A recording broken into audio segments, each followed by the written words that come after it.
Goedemorgen en welkom op de yoga-les. We gaan beginnen met een zonnegroet. En daarna gaan we over naar best veel rugoefeningen. Ik neem aan dat jullie minder bewegen dan normaal en dan kunnen jullie daaronder leiden. Dus we gaan best veel aandacht aan de rug geven vandaag. Maar laten we beginnen zoals vaker met een zonnegroet om het hele lichaam op te warmen. Je ademt in en omhoog strekken. Adem uit over je benen. Weer diep ademen. En neem even een paar ademhalingen hier. De andere gedeelte vast te strekken.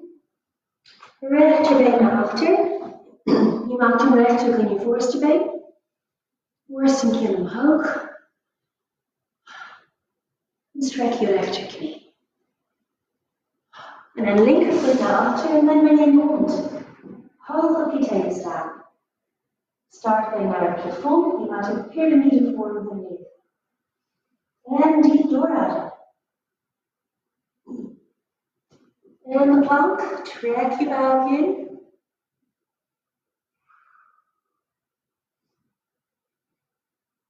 Onderrug recht. En hieruit de krokodil. Denk eraan ellebogen naast je ribben en niet naar buiten. Dus niet naar buiten. Dat is slecht voor je polsen. Maar naast je ribben en naar achter met je schouders. En je zweeft dan boven de vloer met de borst in de lucht. Onder de kop omhoog, schouders naar beneden, bekken omhoog, borst omhoog en kin omhoog. En als je nog wat kracht over hebt in je armen, dan ook je knieën omhoog. Hoeft niet, mag wel. En doorademen.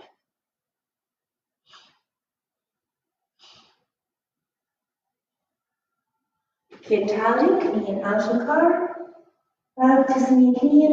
En je kan steeds de handen in dezelfde plek houden, dat maakt het makkelijker. Qua techniek. En dan krul de tenen aan dier en kan in de hond met hielen omlaag.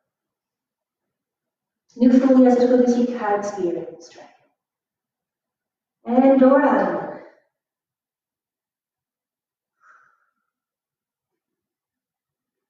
Rechterbeen omhoog, heup omlaag, goed flexen. Hou je schouders naar achter. En je rechtervoet aan de binnenkant van je rechterhand. Borst en kin omhoog weer. Probeer echt die rechthoek te maken aan de voorste been. Ik zie vaak mensen zo doen. Dus je de knie voorbij je tenen. Niet goed voor je knie. En ook veel minder effect in je been. Oké, linkervoet naast je rechtervoet. Ontspannen over je benen weer. Maar hou je benen gestrekt. Je handen hoeven niet de vloer te kunnen bereiken. Het gaat om met je hand. En dan adem in. Kom omhoog met je armen. Volg met je rug. Diep inademen en diep uitademen. Weer naar beneden boven je benen. Linkerbeen naar achter. Strek je linkerknie. Rechtervoet bleef waar die was. Dus die is automatisch in de rechthoek. Borst en kin omhoog. Om het actiever, energieker te maken. En de rechtervoet naast de linkervoet. Hoog op je tenen in de hond. Startbeen naar het plafond. En van hieruit in de plank en trek je buik in. Onderrug recht.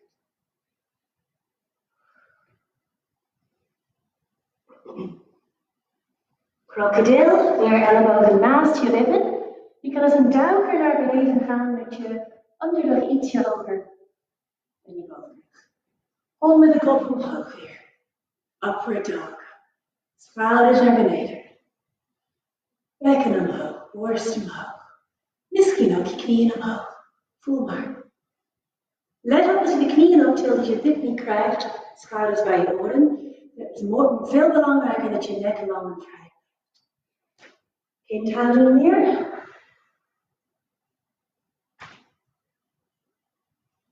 En dan kan je in de hond met je hielen omlaag. Om je kuitspieren weer te voelen.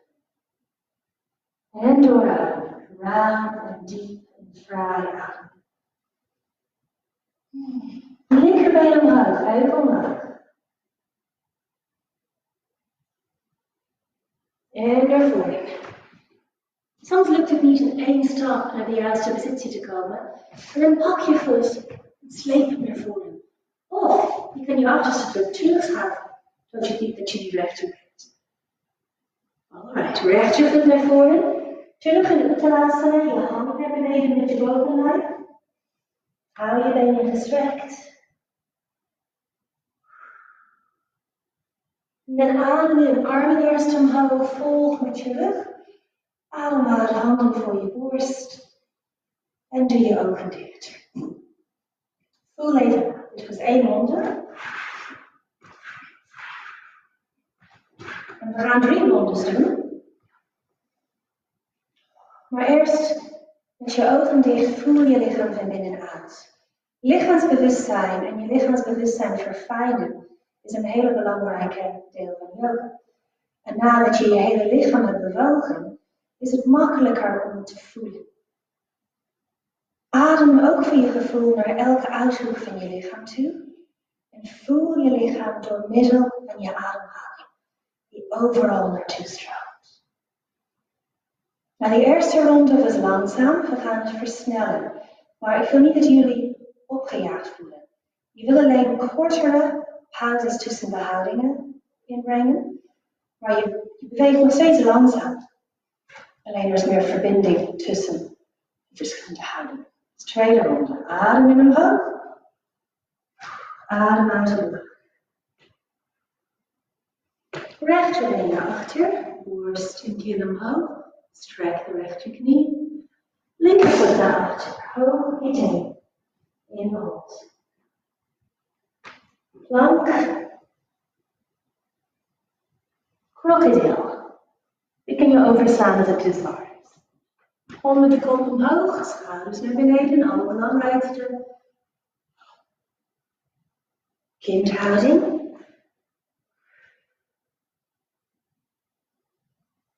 Kom met de hielen naar beneden. Maar ze moeten net de vloer niet kunnen bereiken. Zorg dat je genoeg afstand hebt genomen tussen handen en voeten. Rechterbeen omhoog. Dus eerst doen we alles met de rechterbeen en daarna met de links.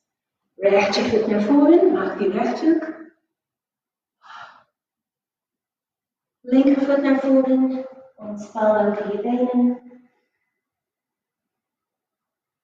Adem in omhoog. Adem uit omlaag. Linkerbeen naar achter.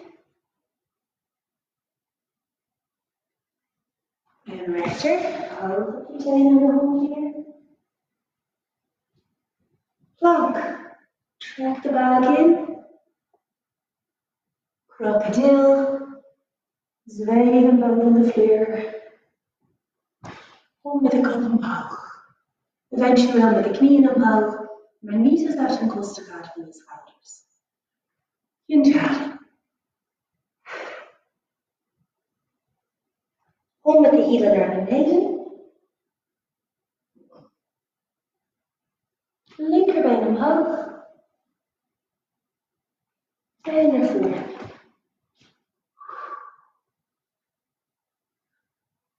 Rechterbeen naar voren. Adem in omhoog. En weer uit. Doe je ogen dicht en voel alle tintelingen binnenin. Alle kleine bewegingen binnenin je lichaam. Wees bewust van je hele lichaam van binnenuit.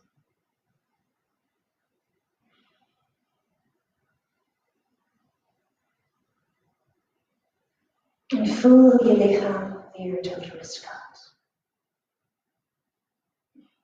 Tussendoor kunnen ontspannen is zeer belangrijk. De reden waarom zoveel mensen last hebben van stress en spanning is niet de stress of spanning zelf, maar dat we na de stressmoment niet daarna omstressen. Als we zouden heel goed kunnen omstressen, zouden we heel veel stress en spanning kunnen handelen. Kunnen we dealen. Dus die momenten tussen de houdingen door, tussen de houdingen in bedoel ik, probeer echt je rust te pakken. Laatste ronde. Ietsje sneller weer, adem omhoog, adem omlaag. Recht je been naar achter. Dus je beweegt langzaam, maar we gaan door. Linkerbeen naar achter. Hoog de tenen. En dan een plank. Krokodil. Kom met de kop omhoog. Kindhouding. Kom met de hielen naar beneden. Rechterbeen omhoog. En naar voren. Linkervoet naar voren. Ademen omhoog. En adem. Linkerbeen naar achter. En rechter. Hoog op de tenen. Plank. Krokodil. Kom met de kop omhoog. Kindhouding. Kom met de hielen naar beneden. Linkerbeen omhoog. En naar voren. Rechtervoet naar voren. Adem omhoog. En uit. Voel. Dit was de snelste versie, waarin je echt een verbinding voelt tussen alle houdingen. We doen nog één laatste ronde op deze snelheid. Het is alleen moeilijk als je de houding niet kent, maar hopelijk inmiddels weten jullie wat gaat komen en kun je focussen op de flow en je ademhaling. Dus adem omhoog, adem laag, rechterbeen naar achter, adem door, linkerbeen naar achter, hoog op de tenen. Plank, krokodil, kom met de kop omhoog. Kindhouding. Kom met de hielen omlaag. Rechterbeen omhoog. En naar voren. Linkervoet naar voren. Ademen omhoog. En uit. Linkerbeen naar achter. En rechter. Plank. Krokodil. Kom met de kop omhoog. Kindhouding. Kom met de hielen omlaag. Linkerbeen omhoog. En naar voren. Rechterbeen naar voren. Ontspan ook je benen. Adem omhoog. Adem uit. Oké, weer met je ogen dicht. Voel even na.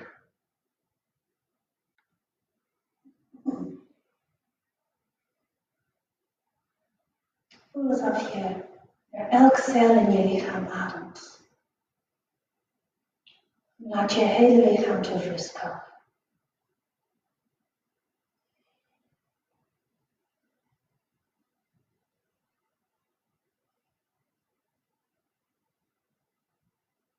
Oké, we gaan door met een paar achteroverbuigingen naar de staande positie.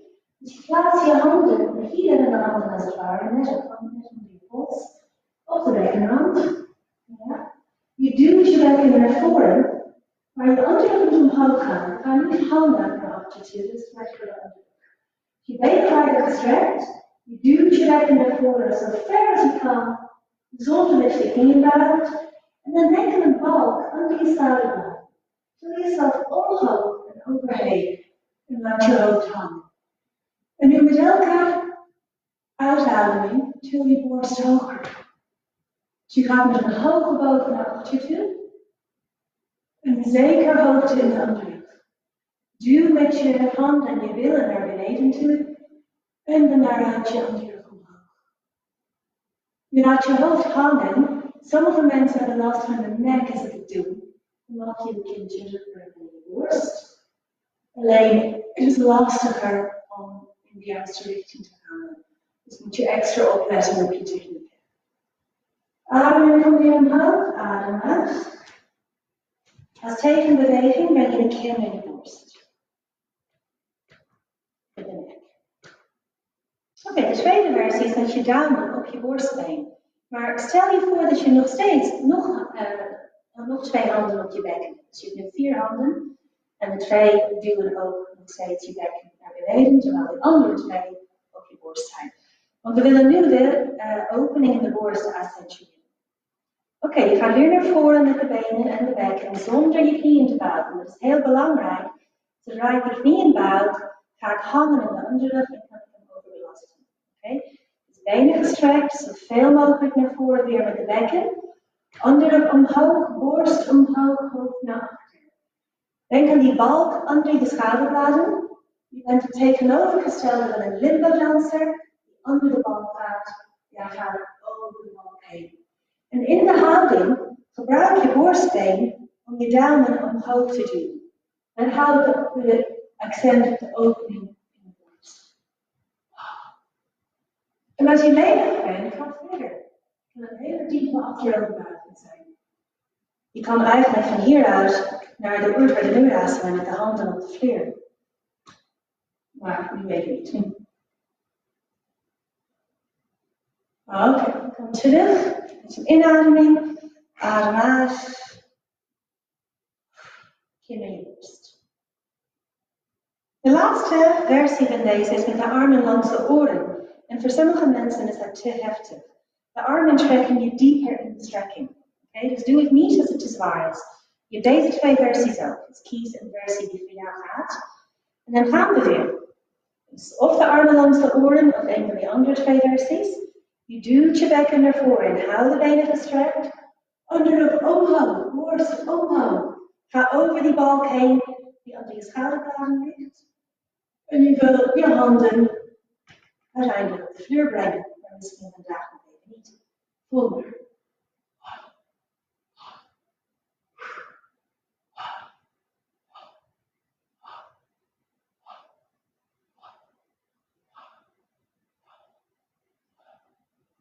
Adem in omhoog, adem uit, breng je armen terug en dan breng je kin naar je borst als een tegenbeweging voor je nek. Dit is voornamelijk strekking voor de onderrug. We gaan ook een paar bovenrugstrekkingen doen. Ik ga hem nog even draaien, dat het makkelijker is om te zien. We gaan nog eigenlijk de dolfijn, maar het is eigenlijk de hond met de ellebogen op de vleer. Dus je brengt je ellebogen direct onder je schouders. Je strekt je benen met de knieën omhoog. En je werk nu is om vanuit de onderarmen kracht te zetten en te duwen, waardoor je borst dichter bij je bovenbenen komt. Je wil een haaltje voelen tussen je schouderbladen. En dit is echt voor je bovenrug. De onderrug doet eigenlijk hier bijna niks. Okay, dus je duwt vanuit je armen, daar bouw je kracht mee op. En je borst gaat richting je bovenbeen.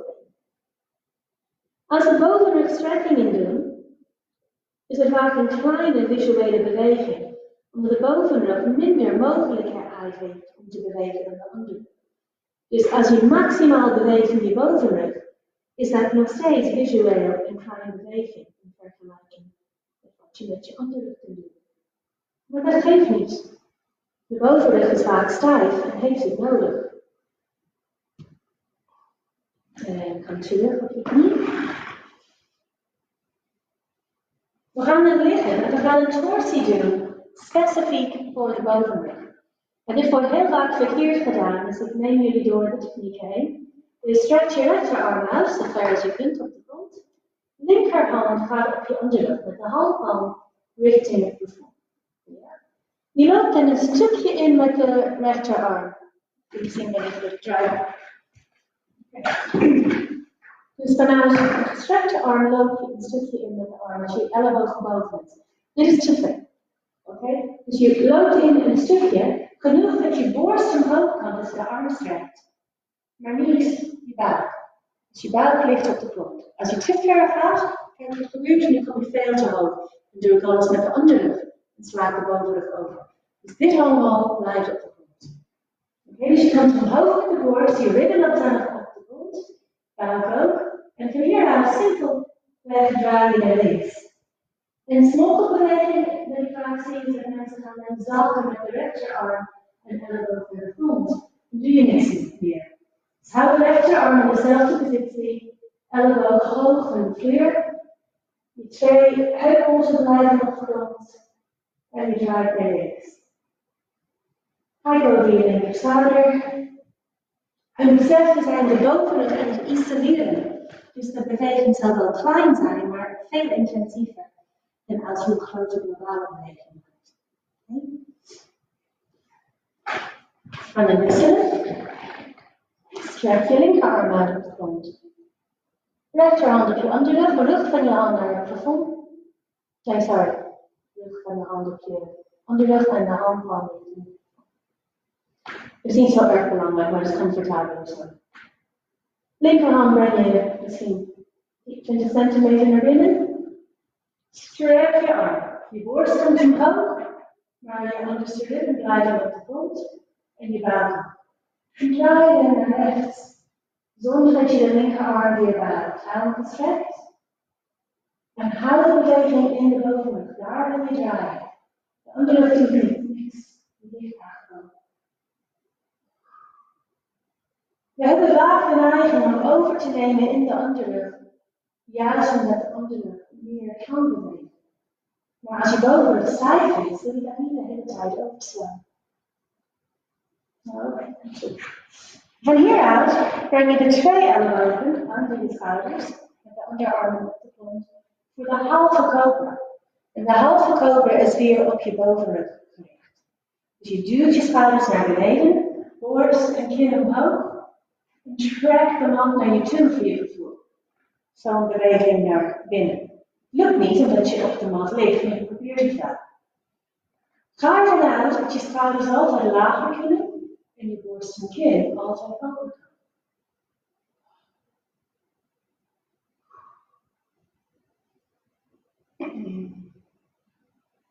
Strek nu rustig je armen, je tilt je ellebogen omhoog, schouders blijven omlaag. Niet dit effect krijgen, het is slecht voor je nek, krijg je veel spanning in je nek en schouders. Dus de schouders op een laagste stand. Dus als dit al te zwaar is voor je, ga verder naar voren met de handen en ga je minder ver. En soms is dat goed, als je rug stijf en gevoelig is, moet je voorzichtig mee zijn. Als het te makkelijk is, wacht even voor de tweede keer en dan ga je niet verder.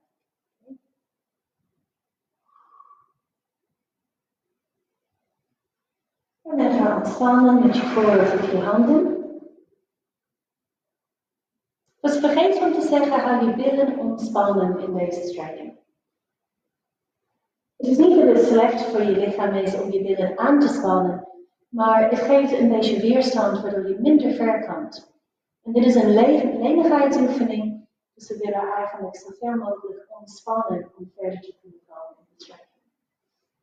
Oké, als de vorige houding zwaar genoeg was, dan zet je handen aan de weerskant van je hoofd op de mat. Maar als je denkt, nou, ik kan wat meer hebben, dan kan je bijvoorbeeld je handen verder naar binnen brengen aan je schouders of zelfs je borst. Maar als je omhoog komt, denk eraan, dit is niet upward dog, dit is niet de volgende kop omhoog. Dan zou je dit doen. En dit is veel makkelijker. Dus je kan beter je handen mee naar voren brengen en je schouder op de grond houden. Dus de schouder blijft op de grond, deze bos. Je komt niet omhoog, maar je schouders gaan ook niet omhoog. Dit is een hele verkeerde houding wat ik nu aanneem. Dus als het mij niet lukt om mijn armen te strekken en mijn schouders naar beneden te brengen, dan ben ik te dichtbij. Dan moet ik weer verder weg.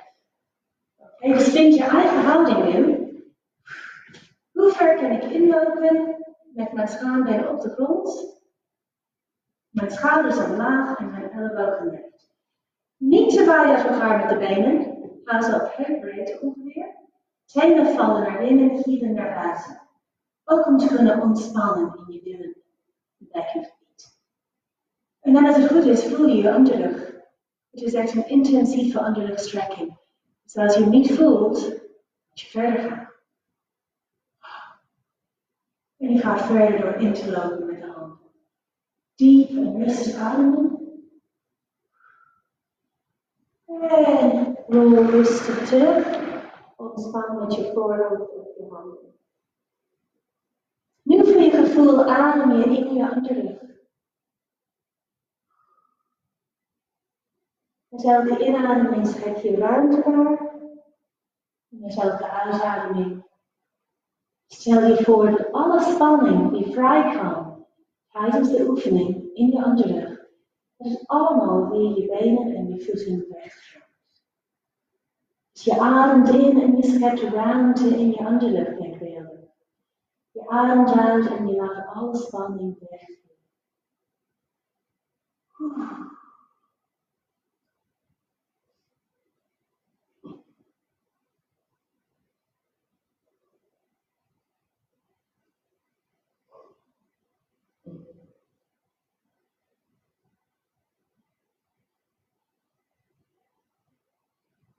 We doen nog één achteroverbuiging voor de onderrug. Dat is de Nurasana. Het is voor sommige mensen te zwaar, maar je kan hem ook doen zonder je knieën op te tillen. Okay? Dus in de hele houding til je je knieën omhoog, maar als dat niet lukt, dan kan je alleen omhoog met je rond. Dat is ook goed. Pak één voor één je enkels, dus je kan een beetje draaien om het te kunnen doen. Let op dat je knieën niet te wijd gaan. Je krijgt een soort valse kracht daarmee, waardoor je weliswaar makkelijker omhoog kan, maar het gaat ten koste van je onderrug, je overbelast jezelf. Dus knieën op heuprechten, en als dat betekent dat je minder ver komt, zwart, maakt niet uit. Als je maar naar je eigen grens gaat, doe je genoeg. En nu probeer je omhoog te komen, net zoals in de cobra zojuist, maar je neemt je benen mee als het lukt. Als het niet lukt en je knieën op de grond blijven, geef niet, want dat is jouw bereik. Dus je zal genoeg strekking voelen. En veel van jullie zullen misschien verder kunnen gaan dan ik. Want mijn studenten weten ben ik gebaseerd, permanent in één heup. En dat belemmert mij in houdingen waar ik vroeger heel flexibel was, ben ik nu stijf geworden. En dat is heel ironisch dat ik stijf ben geworden door eerst hypermobiel te zijn. Maar dat kan ook gebeuren. Als je te ver gaat, moet je een enorme stap terug doen. Oké, ga maar even liggen hier. Ontspan. En deze kan je nog één keer doen na een schuiven. Dus technieken denken aan. Knieën niet wijd als je omhoog gaat, maar heupbreedte, dus de been haakt. Veel spieren zijn nu niet helemaal ontspannen, want als je de benen optilt, gebruik je de billen om dit te kunnen doen. Maar het belangrijkste stuk techniek hier is knieën op heupbreedte. De rest gaat vanzelf. En we gaan weer. Adem op.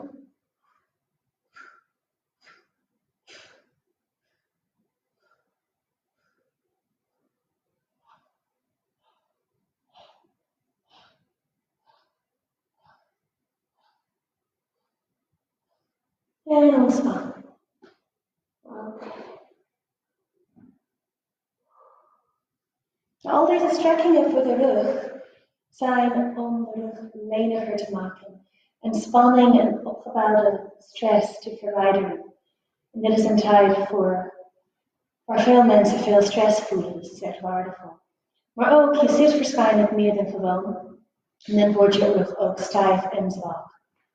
In deze les focussen we meer op stijfheid verwijderen, maar we eindigen de les zo meteen met de ploeg en schouderstand en daar bouwt ook kracht op in. Belangrijk nu is om de rug weer te neutraliseren, want we hebben een aantal achteroverbuigingen gedaan.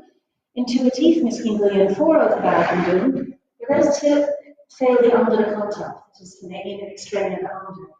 Beter is er precies tussenin te gaan, dus we gaan weer een rond doen. Dus je knieën direct onder je schouders, je handen iets voor je schouders. Spreid je vingers alsof je handen twee zeesterren zijn. En laat de top in je borst zakken. Krult je tenen dan via je kant omhoog, maar hou eerst de knieën licht gebogen. En misschien hou je ze de hele tijd gebogen. Je gaat voelen. Want het allerbelangrijkste hier is dat je de rug in een mooie diagonale lijn aanstrekt. Met je onderbuik richting je liezen.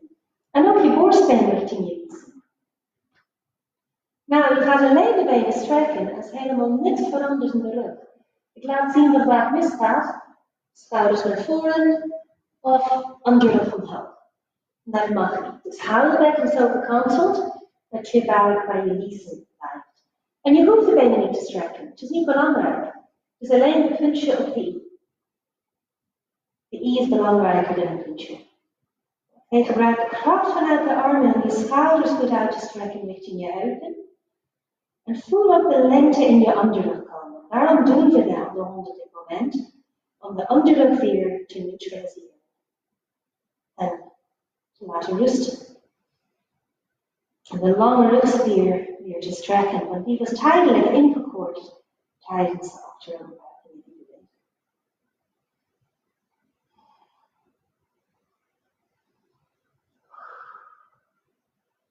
En diep doorademen, zoals altijd. In de booghouding, misschien hoorde je mij hijgen, dat doe ik bewust. Want de spieren die betrokken zijn bij ademhaling worden ook gestrekt in die achteroverbuigingen. En dat kan ervoor zorgen dat het moeilijker is om te ademen. In dat geval is het beter om te hijgen, om te zorgen dat je goed doorademt en wat sneller ademt. Maar dat is eigenlijk die uitzondering in yoga. Over het algemeen proberen we diep en ruim en ontspannen te ademen. En langzaam. Oké. Goed terug. Dus nu is tijd voor de ploeg en de schouderstand. Jullie weten pas of jullie een ondersteuning nodig hebben voor de schouders. Ik zal in de meeste lessen dit doen, maar ietsje korter omdat we maar 3 kwartier hebben. Dus zorg, als je het nu niet bij je hebt, zorg de volgende keer dat je extra steun hebt. Misschien een extra mat, in 4 gevallen, iets wat je onder je schouders kan doen als dat nodig is. Maar anders, misschien kun je hem korter doen als je geen extra mat thuis hebt. Ja? Dus het helpt ook met de nek soms als je minder ver gaat. Dus als je geen steun hebt van die schouders en wel last van de nek krijgt, breng je benen wat hoger misschien. Je gaat het een beetje laten rollen, handen tegen de rug en dan laat je voeten dalen. Als je voeten naar de grond kunnen komen, zo, dan begin je met de arm langs je oor. Maar forceer dat niet. Als het te veel pijn doet of als het gewoon niet lukt, dan hou je handen tegen de rug. Niks aan de hand. Je wil alleen wel je voeten zwaar laten worden. Alsof je gewichten aan je voeten hebt hangen. De zwaartekracht brengt je verder op een volledige veilige manier. Je kan niet een spier verrekken als je de zwaartekracht vertrouwt. De zwaartekracht gaat niet overdreven je te ver brengen en houden. Wij kunnen zelf doordrammen, maar de zwaartekracht niet. Die brengt je voeten alleen dieper als je wat meer hebt ontspannen in je rug. Okay. Dus dit is ook een manier. Stel je voor dat je wel je voeten op de grond kan brengen, maar dat is pijn in je nek doet, dan kom je ook een stuk omhoog. Je kan zelfs richting een recht toe gaan, tussen benen en rug. Je merkt misschien dat ik mijn hoofd draai naar de computer toe, om jullie dit uit te leggen. Het is eigenlijk helemaal niet goed, ik moet mijn hoofd recht houden. Ik kan dat voor mijzelf even doen zonder last, maar doe dat zelf niet thuis. Hou je hoofd recht, zo bescherm je ook je nek. Als je naar één zij draait, krijg je 2 keer zoveel druk op één kant van je nek. En je nek is al kwetsbaar in deze houding. Maar als je voeten op de grond kunnen komen en je armen langs je voeten waren, breng nu je handen in elkaar achter je rug. En probeer extra op te strekken tussen je schouderbladen. Als ik praat, til ik mijn voeten weer omhoog, want het is heel lastig praten in deze houding. Meestal doe ik niet mee.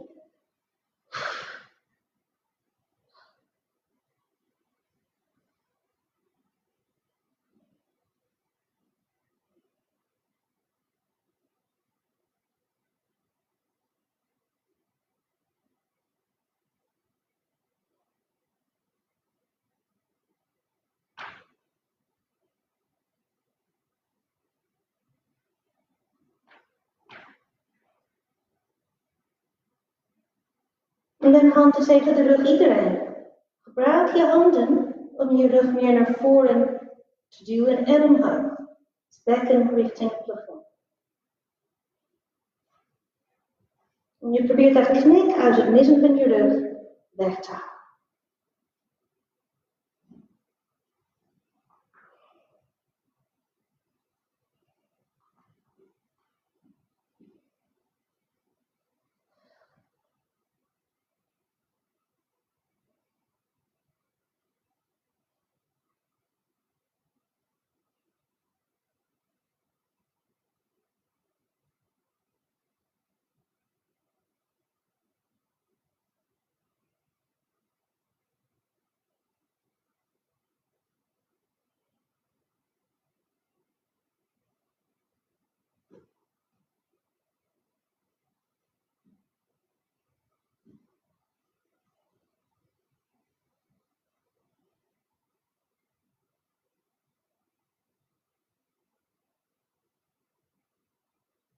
En nu één voor één je benen omhoog en schouderstand.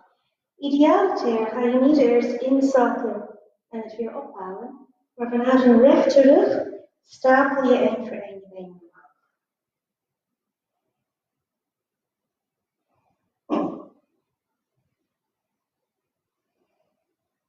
Ik kan even terug uit de houding, jullie blijven erin. Want weer als mijn kin en borst bij elkaar zijn, gaat het niet lekker. Dus praten. Maar blijf een aantal minuten zitten bezig. Maar je werkende houding is omhoog veren. Dat is het enige. Je zal vanuit de grond omhoog, dus tegen de zwaartekracht in. Nou, als we met lenigheidsoefeningen bezig zijn, gaan we meestal met de zwaartekracht mee. Denk aan de eerste achteroverbuiging, toen je met de armen naar achter ging en ik zei, voorzichtig van de armen trekken je dieper. Je gaat richting de grond achter je. Dus de zwaartekracht trekt je rug dieper en dat helpt je om leniger te worden in je rug. Maar nu zijn we bezig met kracht opbouwen in de rug. En dat betekent dat we de zwaartekracht op de tegenovergestelde manier gebruiken. We gebruiken hem nog steeds, maar nu als onze opponent, onze vijand als het ware. Dus de zwaartekracht trekt je omlaag naar de grond toe en jij laat het niet toe, jij wil omhoog. En door tegen de zwaartekracht in te gaan, bouw je je eigen kracht op. Ploeg en schouderstand samen zijn de beste krachttrainingen voor je. Ze werken preventief tegen bijna alle rugklachten die er zijn. En zelfs met een paar aangeboren aandoeningen, zoals scoliose, kunnen ze de symptomen daarvan verminderen. Okay? Dus het is heel belangrijk om een sterke rug te hebben. Je rug draagt je organen. Het is je postuur, maar het is ook al die kracht in het leven. Zonder rug kan je niks. Dus als je ooit spits hebt gehad of hernia's, weet je hoe je bijna invalide wordt met rugpijn. Je kan gewoon niet functioneren. Preventief werkt altijd beter dan curatief. Dus idealiter begin je jong met de ploeg en schouderstand en blijf je de rest van je leven oefenen. Om ervoor te zorgen dat je nooit al die vervelende klachten ontwikkelt. Spit, hernia, andere klachten ook, zijn veroorzaakt voornamelijk door een zwakke rug.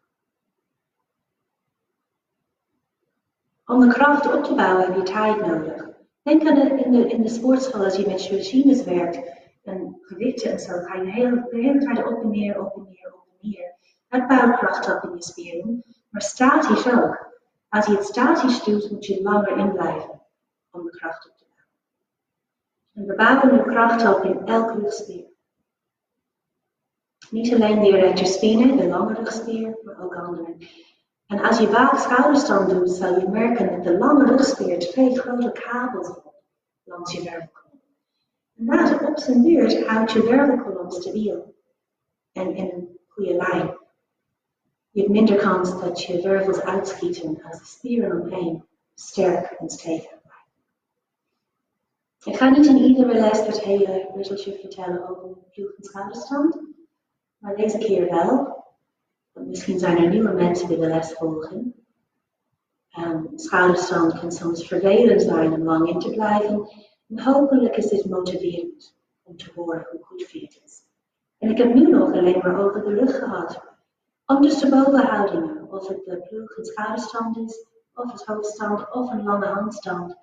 hebben allemaal een fantastische effect op je hele lichaam. En niet alleen je spieren. Door ondersteboven te staan stroomt de zuurstofrijk bloed moeiteloos naar beneden naar je hart en je brein. De hart hoeft niet te pompen voor de bloed omhoog vanuit beneden. Dus dat is verlichtend voor je hartspier, waardoor je hart langer, sterker doorgaat. Als je oud bent, wordt dat interessant. Je krijgt ook extra zuurstof naar je brein. En hoofdstand en schouderstroom zou goed zijn voor je geheugen, voor je concentratie. En worden nu studies over gedaan of het kan helpen tegen dementie. De extra zuurstof is voeding voor je brein. Daarnaast is het heel goed voor je lymfdrainage. En het is soothing voor je zenuwen. Dus als je zenuwachtig bent of gestrest, zoals veel mensen op dit moment zijn ondersteboven houdingen heel goed om je rustig en sereen te maken weer. Het heeft ook een effect op je geest en je emoties, door middel van je zenuwstelsel. Dus genoeg redenen om het te blijven doen. Maar voor nu is het 5 minuten geweest. Dus ik laat jullie terugkomen. Het is belangrijk om langzaam terug te komen. Dus breng je voeten weer naar beneden naar de rug. En dan rol je rug rustig terug terwijl je hoofd omlaag gaat. Als je razendsnel rechtop zit, kan je duizelig worden en sterren zien. Want dan stroomt de bloed de andere kant weer op tussen. We eindigen de les met Shavasana. In de yogaboeken noemen ze het misschien de belangrijkste oefening, al blijf je helemaal stil. De klassieke houding is met een klein meter tussen je voeten. Je tenen vallen naar buiten om je heupgewrichten te laten ontspannen. Armen langs je zij, iets weg van je lichaam. Met je handpalmen iets omhoog, of helemaal omhoog, om je schoudergewrichten te laten ontspannen. Maar het kan zijn dat na de schouderstand dat je onderrug gevoelig is. En dit kan dan pijnlijk zijn voor je onderrug, omdat het een beetje hol is boven de grond bij het hangen. Om dat weg te halen kun je de knieën omhoog brengen en dan is je onderrug op de grond en heeft het de steun van de vloer. En dat is prettiger als je onderrug gevoelig is. Dus of je benen strekken, dat is iets meer ontspannend voor je benen, maar als je rugpijn hebt, haal de knieën omhoog. Als je na schouderstand rugpijn hebt, is dat vrij normaal, maar het zou kortdurig moeten zijn. Het zou eigenlijk in 5 tot 10 minuten moeten wegtrekken. En hier ga je vooral ontspannen. Dus ogen dicht en voel even na.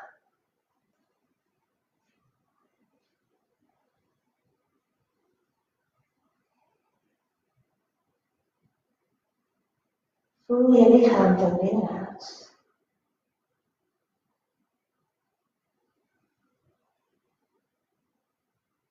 En wees nu bewust van de zwaartekracht.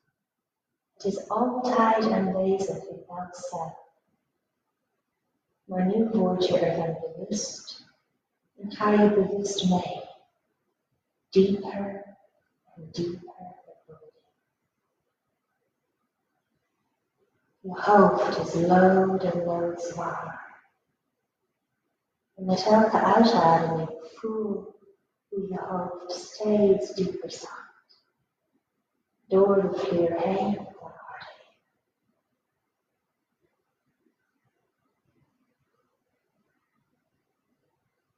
Je nek zwaarder en zwaarder.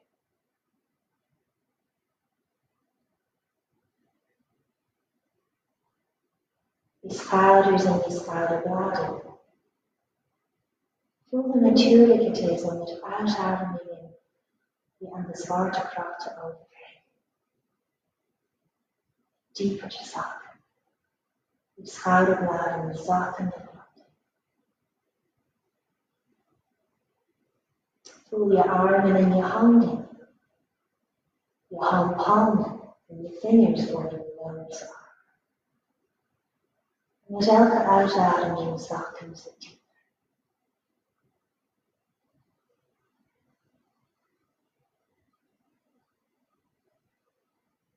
Voel je middenrug en onderrug. Zo zwaar. Met elke uitademing laat je toe dat de zwaartekracht dieper trekt. En je borst en je buik zakken mee. Al je organen worden zwaarder.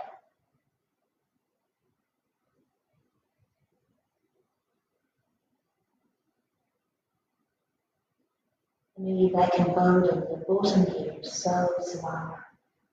Je bilspieren zakken dieper en dieper.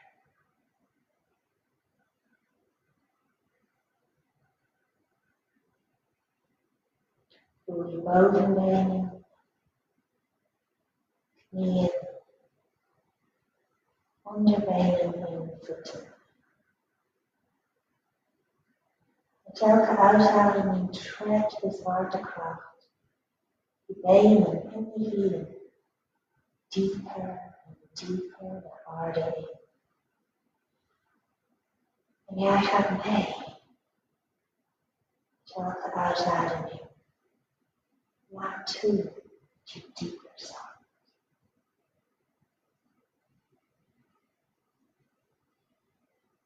En nu het hele lichaam. Met elke uitademing zakt het hele lichaam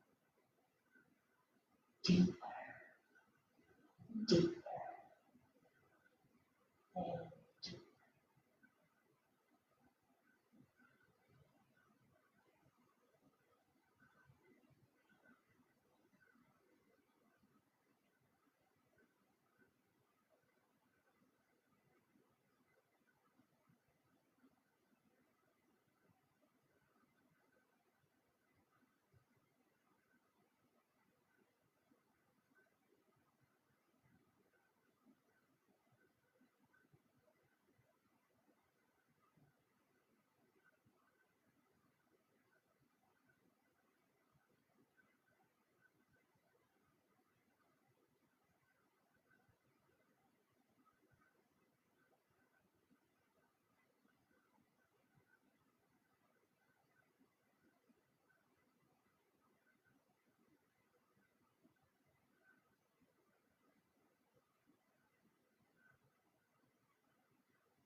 En adem wat dieper in en uit. Als je inademt, begint bij je buik, maak een boller, alsof je een ballon in wordt opgeblazen. Maar daarna ga door en voel je hele borstkas op met je lucht. Adem je ribben breed naar buiten. En dan als je uitademt, laat eerst je borsten zakken en daarna je buik. Neem een paar diepe ademhalingen. Adem langer uit dan dat je inademt, maar je 2 keer zo lang uitademen. En door dieper te ademen word je weer wakker, weer alert. Beweeg dan je tenen en je vingers. In je eigen tijd rek en strek. En roll er inside om terug te komen. En dat is de les vandaag. Leuk dat jullie er waren, al was het virtueel. En besef ook dat yoga heel goed is voor stress en geestelijke onrust. Dus in deze tijd misschien nog belangrijker dan normaal. En ik zie jullie volgende week weer. Dank jullie wel en blijf gezond.